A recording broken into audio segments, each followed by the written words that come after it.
Carry मैं बहुत अमीर घर में पैदा हुआ था। मेरे पापा मेरे पैदा होने से पहले बहुत ज्यादा खुश थे, यहाँ तक कि उन्होंने देखभाल के लिए अमेरिका से नर्स बुलाई थी। लेकिन जैसे ही मैं पैदा हुआ, मेरे पापा जो हमेशा हंसते रहते थे, मुझे देखते से ही वो गुस्सा हो गए, क्योंकि मेरी जो आंखें थी उनसे मैच नहीं हो रही थी। उनको लगा था कि मेरी भी आंखें उनकी तरह सुंदर सुंदर होगी, लेकिन पता नहीं क्या केमिकल लोचा हुआ और मैं बदसूरत पैदा हो गया। मुझे देखकर मेरा बाप गुस्सा हो गया और नर्स को बोला कि उसको कचरे के डब्बे में फेंक दो। अरे नर्स, ये क्या पैदा हो गया? अच्छी, इसको जल्दी से मेरे आंखों के सामने से ले जाओ। मैं इसकी शक्ल 1 मिनट के लिए भी बर्दाश्त नहीं कर सकता। उसके बाद कैरी मुझे कचरे के डब्बे में फेंक दिया गया और मेरे साथ बहुत बुरा हुआ और एकदम से मेरी पूरी की पूरी जिंदगी बदल गई। कैरी मुझे मेरे बाप ने तो निकाल दिया था, इसलिए मैं उस रात पहुंच गया कब्रिस्तान, क्योंकि बहुत तेज बारिश हो रही थी और कब्रिस्तान में एक छत थी जिसके अंदर मैंने सोचा कि मैं रात बिताऊंगा। लेकिन मुझे बहुत डर लग रहा था क्योंकि आसपास बहुत सारी कब्रें थी। फिर मुझे बहुत ज्यादा नींद आने लगी तो कब्र के अंदर एक बेड लगा था तो मैं उसके अंदर जाके सो गया। फिर कैरी मैंने पूरी रात उस कब्र में उस कंकाल के साथ बिताई। लिटरली मैंने 2 बार अपना बिस्तर गीला कर दिया था डर के मारे। फिर उसके बाद सुबह होते से मैं भागा फटाफट से। फिर उसके बाद मैं पहुंच गया एक अनजान सी विलेज में जहाँ पर मैं किसी को नहीं जानता था। कैरी उस गाँव के अंदर मुझे भीख तक मांगनी पड़ गई थी क्योंकि मैं पिछले 2 दिन से भूखा था। पहले तो मुझे कोई भीख नहीं दे रहा था, सब लोग बस मेरी शक्ल देख के मुझे इग्नोर करके मेरे सामने से जा रहे थे। फिर मैंने गाना गाना चालू किया अपनी दुखी कहानी का। घर जला है मेरा, क्या बिगड़ा तेरा, मुझे तो मेरे बाप ने छोड़ दिया।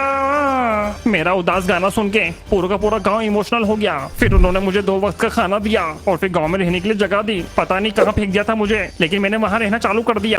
उसके बाद कैरी उस अनजान गाँव में मैंने धीरे धीरे करके अपना घर बसा लिया। लेकिन बहुत ज्यादा अकेला था मैं, मुझसे कोई भी बात नहीं करता था और अपने साथ नहीं खिलाता था। कैरी में अपना गुजारा करने के लिए लोगों के घरों में जाके सफाई किया करता था, वो भी संडास की। वो टाइम मेरी जिंदगी का सबसे स्ट्रगलिंग टाइम था। मैं क्या बताऊं, लोगों के घर बहुत ही गंदे हुआ करते थे, लेकिन मैं मन लगा के सफाई किया करता था और चुपचाप से चोरी भी कर लिया करता था। मैं लोगों के घरों में से छोटे मोटे सामान चोरी करा करता था, जैसे कि पंखा, बेड, और एक दिन तो मैंने एक संडास ही चोरी कर लिया। लोगों का सामान चोरी कर करके मैं अपना गुजारा किया करता था कैरी। लेकिन एक दिन मैंने एक बच्चे की स्कूल की यूनिफॉर्म चोरी कर ली चुपचाप से, जब वो सो रहा था, और वो लेकर मैं भाग गया। और उस दिन मैंने डिसाइड किया कि वो यूनिफॉर्म पहनकर दूरबीन स्कूल जाएगा और बनेगा बड़ा IAS ऑफिसर, ताकि मुझे घर घर चोरी ना करना पड़े और मैं अपनी जिंदगी सेट कर लूं। फिर तो कह रही ये कहानी मेरी स्कूल की पहले दिन की, जब मैं बस से पहुंच जाता हूँ स्कूल कैसे ना कैसे करके। मुझे लगा था कि स्कूल जाने के बाद मैं बहुत बड़ा आदमी बन जाऊंगा। मैंने ठान लिया था कि मैं मन लगा के पढ़ाई करूंगा, लेकिन पहले दिन ही मेरी पिटाई कर दी गई। स्कूल की पुलिस ने मुझे बहुत मारा क्योंकि उनको मेरी शक्ल पसंद नहीं आई। और फिर मेरी धुलाई करने के बाद मेरी किताबें संडास के अंदर फेंक दी,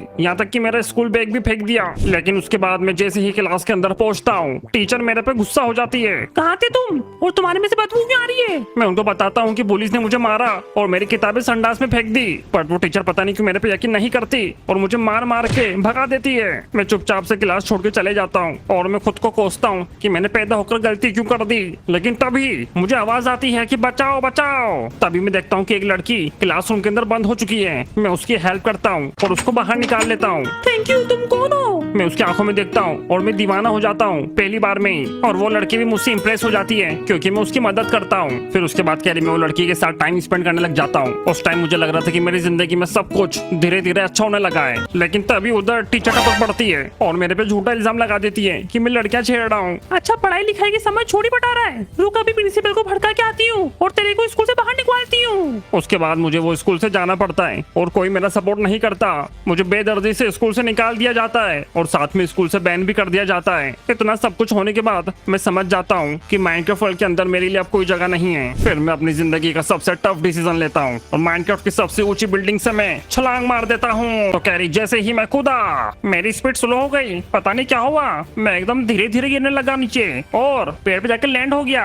मैं सोच में था कि मेरे साथ ऐसा क्यों हुआ, क्या मेरे अंदर कोई नेचुरल पावर है। मैं 2 मिनट के लिए खुद को सुपरमैन समझने लगा, लेकिन तभी मेरे सामने प्रकट हो जाते हैं माइनक्राफ्ट के भगवान नॉच। उन्होंने ही मेरी जान बचाई थी। मेरे पे स्लो पोशन मारकर मैं उनके सामने अपना सर झुकाता हूँ और वो मुझे अपने साथ एक गुफा में ले जाते हैं। गुफा में ले जाने के बाद नॉच भगवान ने सबसे पहले मेरे चेहरे की प्लास्टिक सर्जरी करी और मुझे नया चेहरा दिया, जिसकी वजह से मेरी आंखें सही हो गई और मेरे चेहरे पे जो दाग धब्बे थे वो भी खत्म हो गए। उसके बाद नॉच भगवान ने मेरे सर के ऊपर एक मशीन लगाई जिसकी मदद से उन्होंने मेरे दिमाग की कोडिंग कर दी। नॉच भगवान ने कोडिंग कर मुझे 2 पावर दी, एक तो बहुत ज्यादा दूर देखने की और सबसे ज्यादा सोचने की, जिसकी वजह से मैं बन गया माइनक्राफ्ट हिस्ट्री का सबसे स्मार्टेस्ट विलेजर। उसके बाद नॉच भगवान ने मुझे एक जगह के कोऑर्डिनेट्स दिए और मुझसे बोला, जा दूरबीन, यहाँ तो खुशी खुशी रह पाएगा, जाके इस बंदे से मिल, तेरी जिंदगी बदल देगा ये, और कभी भी मुसीबत में हो तो मुझे याद करना। मैंने वो नॉच भगवान की बात सुनी और उनकी बात सुन के मैं चले गया उनके दिए हुए वो कोऑर्डिनेट्स पर। उस कोऑर्डिनेट पे मुझे मिला एक